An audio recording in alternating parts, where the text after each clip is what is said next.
तर पुन्हा एकदा जाणार आहोत पुण्यामध्ये। पुणे महापालिकेकडून अनधिकृत पब आणि बारवर सध्या जोरात कारवाई सुरू करण्यात आलेली आहे।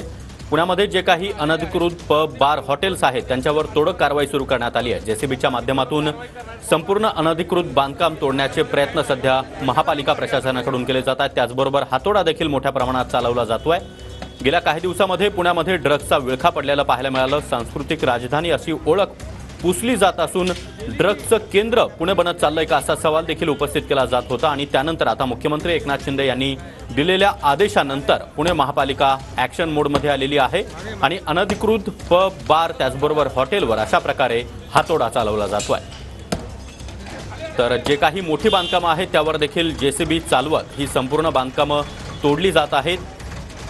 L3 हॉटेलमध्ये देखील जो काही संपूर्ण प्रकार घडलेला होता त्या हॉटेल बाहेर देखील आता महापालिकाचे अधिकारी जमा झालेले आहेत। या हॉटेलवर देखील काय कारवाई करण्यात येते हे पाहणं महत्त्वाचं असणार आहे। मात्र FC रोडवर अनेक असे अनधिकृत बांधकाम असलेले हॉटेल पब आणि बार आहेत ज्या ठिकाणी ही तोडक कारवाई आता सुरू करण्यात आली आहे। तरी FC कल्चर या हॉटेलमधील ही तोडक कारवाई आपण पाहतो आहोत कशा प्रकारे या संपूर्ण बांधकामावर हातोडा चालवला जातोय।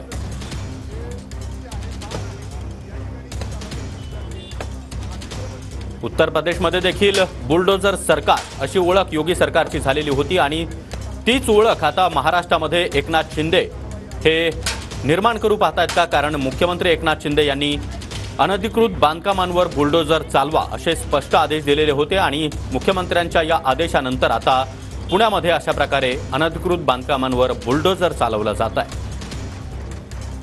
गेल्या 2 दिवसांमध्ये सोशल मीडियावर ड्रग्ज सेवनाचे व्हिडिओ चांगलेच व्हायरल झालेले होते। F3 हॉटेलमधील L3 हॉटेलमधील तरुणांचा व्हिडिओ, त्यानंतर काल पुन्हा एकदा 2 तरुणींचा ड्रग सेवन करतानाचा व्हिडिओ सोशल मीडियावर चांगलाच व्हायरल झालेला होता। त्यामुळे पुण्यामध्ये ड्रग्सचा विळखा पडलाय का, तरुणाई ड्रग्सच्या विळख्यामध्ये सापडली आहे का असा सवाल या ठिकाणी विचारला जात होता। पुणेकर नागरिक देखील चांगलेच संतप्त बनलेले होते। विरोधकांकडून देखील सरकारवर जोरदार निशाणा साधला जात होता। इतकंच नाही तर गृहमंत्री देवेंद्र फडणवीस यांनी पदमुक्त व्हावं आणि गृहराज्यमंत्री शंभूराज देसाई यांनी देखील आपल्या पदाचा राजीनामा द्यावा अशी मागणी रवींद्र धंगेकर यांनी केलेली होती। आणि त्यानंतर आता मुख्यमंत्री एकनाथ शिंदे यांनी आदेश दिल्यानंतर पुणे महापालिकेकडून ही तोडक कारवाई सुरू करण्यात आली आहे।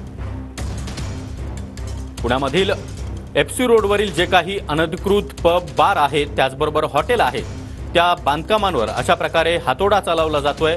ज्या ठिकाणी मोठी बांधकामं आहेत त्या ठिकाणी जेसीबीच्या माध्यमातून ती तोडण्यात येत आहेत। पुणे महापालिकेचे शेकडो कर्मचारी आता FC रोडवर पाहायला मिळत आहेत। ज्या ज्या ठिकाणी अनधिकृत बांधकाम आहेत त्या ठिकाणी ही तोडक कारवाई सुरू आहे।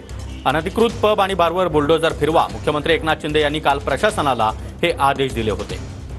तर शिंदेंच्या सूचनेनंतर पुणे महापालिका आता चांगलीच ॲक्शन मोडमध्ये आली आहे। L3 बार असलेल्या परिसरातून पालिकेनं बुलडोझर मोहीम आता सुरू केली आहे। तर FC रोड परिसरामध्ये असलेल्या अनधिकृत बार त्याचबरोबर पबवर देखील पालिकेकडून कारवाईला सुरुवात करण्यात आली। तर ही तोडक कारवाई आपण पाहतो आहोत। FC कल्चर नावाचं हे हॉटेल आहे। या ठिकाणी देखील काही प्रमाणामध्ये अनधिकृत बांधकाम होतं। समोरचं कंपाऊंड वॉल हे अनधिकृत होतं आणि त्यावर देखील आता ही तोडक कारवाई सुरू करण्यात आली आहे।